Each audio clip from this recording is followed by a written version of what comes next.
Renting and buying continues to be a conversation that dominates so many of us as we are moving. Should we buy? Should we rent? And a lot of it is fed by what we have learned over time about money management and what investments look like and responsibility and at this stage in your life what you should have and being an adult and all the things, all right? All the things that people say around home ownership. So now that you're moving abroad, what should you do? Should you rent or should you buy? But I don't want us to think about it just as property. I want to think about it as lifestyle. I want you also to think about what stage you are in your life. I want you to think about how you want to live. Think about your independence, your freedom, your peace. And yes, also think about your finances. Everything from stability in your finances to what do you need more investment? Do you need more streams of income? All those things should be considered when you are thinking about buying property when you move abroad. Should you rent or should you buy? But this is a very, very individual decision. And I would say it's so different now than it was when we bought before, right? When you bought your first home that you were going to live in, or you bought your dream home. Because now, while yes, you have moved abroad and you may be in this location forever, are you really looking for your next dream home? I don't know. Maybe you are, right? Like you've always wanted to have a house on the beach, or you always want to have a home in the mountains, or you're just saying, I'm not going to give anyone rent money. Whatever it is, it has to be very individual. So let's get into why it's so different. One, do we understand the appreciation of the country that we're moving into? We've always been taught that home ownership is about wealth. It's about building wealth simply because the homes will appreciate in value. We also learn real estate, location, location, location. So when we know that, we have that mindset, does that carry again abroad? Does that carry again in a country perhaps where they may be building more homes than they are people who can afford? Is there an affordability factor you need to consider?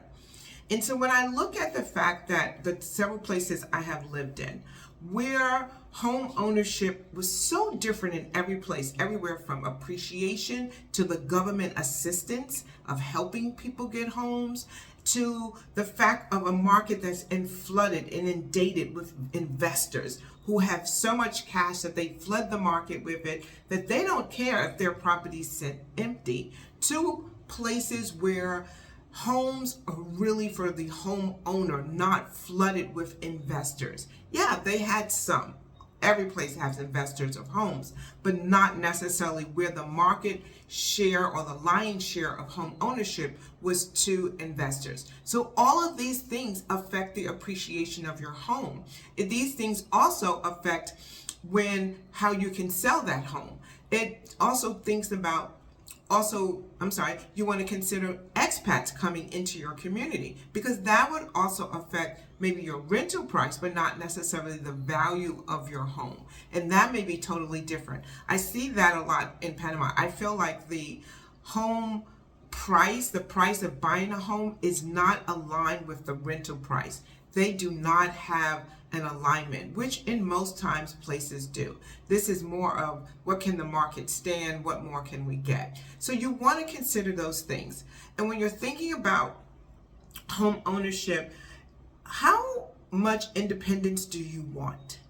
Do you want to be responsible for fixing pipes and breaking? Some of my friends was talking to me yesterday. They bought a couple of condos here simply for investment purposes. But now it was like 8 o'clock at night. He's waiting for the electrician to come. He's trying to put in plumbing. He's fixing, buying appliances. Is that how you want to spend your new season? I don't know, right? You have to decide that. But maybe you said, well, that's only for a temporary time. And then afterwards, hey, we're easy selling, right? So that was what he was doing. I think about the fact that when things break down, do you have that team. I love to call it like your maintenance team with your plumber, your electrician, your handyman, right? Ready to go. Do you speak the language and understand the culture enough that if you had to build that team because you own the house, that team could come out and do an excellent job? You can communicate effectively and you can get a fair price. I think about when I was living in Nigeria, how everything is a negotiation. And how immediately, once I called a maintenance person, it was all about how much they can get from me versus how much the value of the work was. Because I knew that, I knew how to negotiate with them. I knew how to be tough on price with them. And so therefore, even though I didn't own the home, even though I had to do all the repairs, I was already had built a maintenance team and knew how to negotiate price with them. Think about that as you're moving into other countries where price is very flexible, where language may be a consideration, and culture.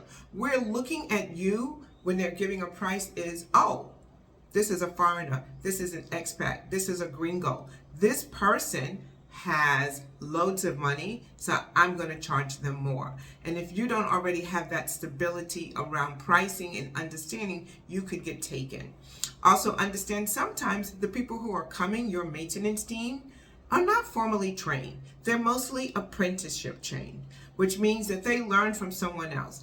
And therefore, are they aware of some of the new technologies that have gone into homes? Or is a hit or miss when they're trying to fix your items? And if that's what they're doing and you have to constantly call them back, that's going to also jack up your price. So you want to consider that. So these are the things I'm asking you to consider in home ownership, not just about the property and the value, but also the maintenance of that home. If you're moving into a brand new place, which you may say, well, I'm not going to buy an old place, I'm going to move into something new. Moving into that new place, how strong or how replicable was that builder? Because we have seen many surprises. I have seen people turn on water in one room and water come out of another room, because sometimes the building standards are not the same. So you can't guarantee because you're moving into a new place, everything is going to be functional, because they could build, walk away, and there you are now trying to repair. So I would say really in new places that you're building, if you're building a new home or if you're moving into a building that's brand new, I would let other people move in. I would like to see what they live, how they're living, if everything is working correctly, if you're turning the lights on in the bathroom and they're also coming on in the living room, if you're turning the water on in one room and it's flooding another room. All these things are not things I'm just making up. I'm not being ridiculous. Telling you what I've seen. Just telling you what I've seen. And so these are things you want to consider when you're doing home ownership.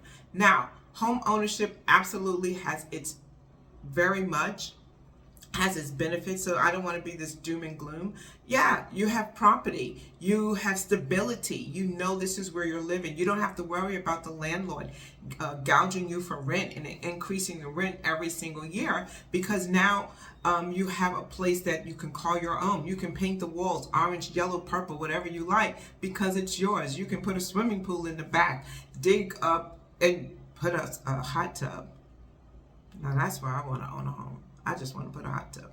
All right, I've got on focus. So yeah, there's so many great reasons why you want to own a home, and some of those things are around stability. And also, we also kind of like put our chests out a little bit more. We're like, oh yeah, I own a home in Guatemala.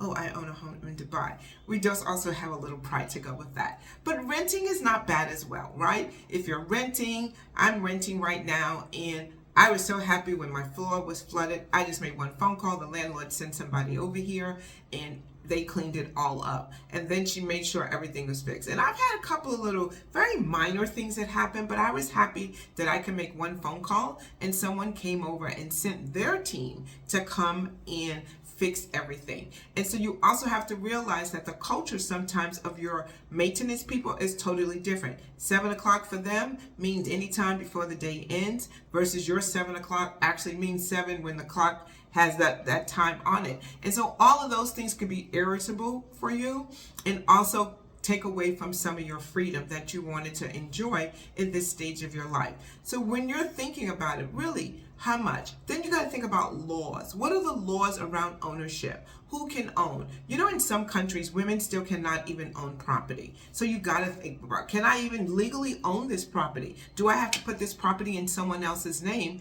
before I can even own it? A male person, right? And so that is something you want to think about.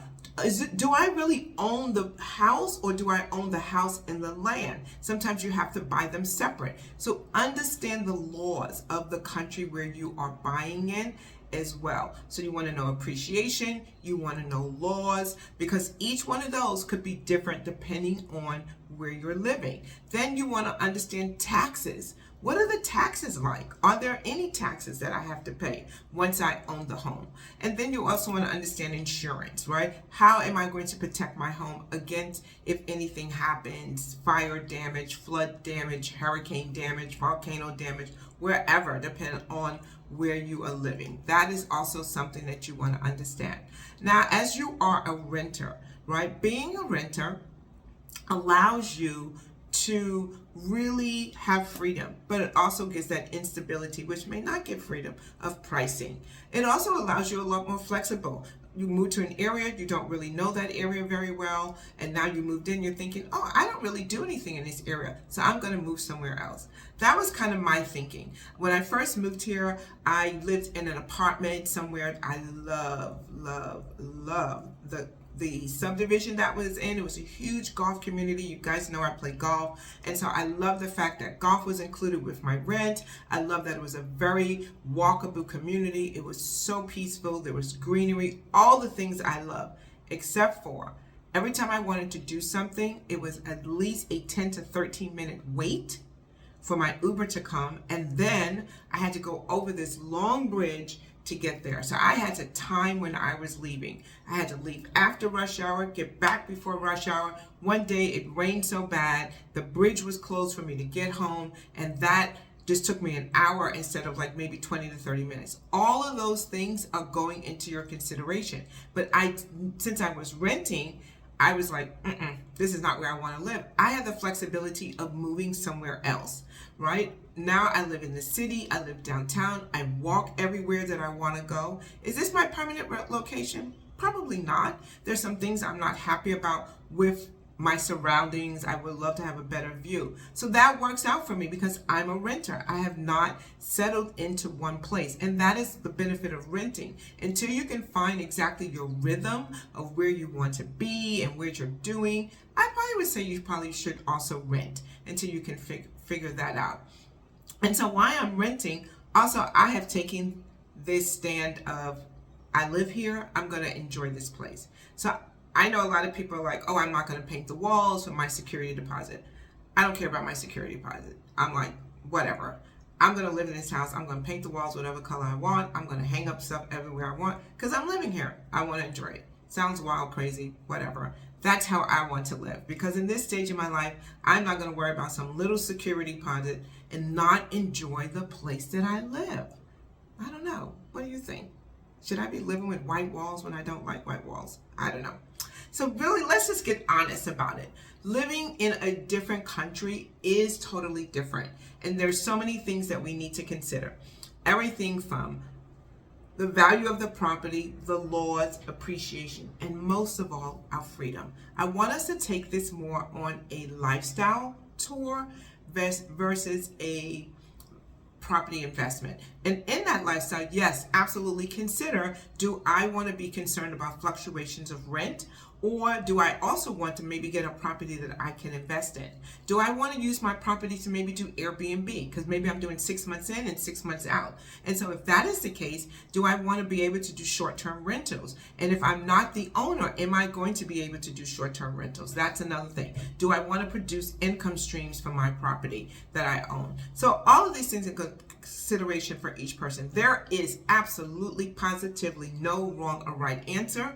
There is only the answer for you, and only you can decide. So what are you going to do? You're going to rent or you're going to buy? I have decided I am going to. I'll tell you later. But in the meantime, you know what I need you to do? Keep living an elevated life. It's Sable, your bougie girlfriend.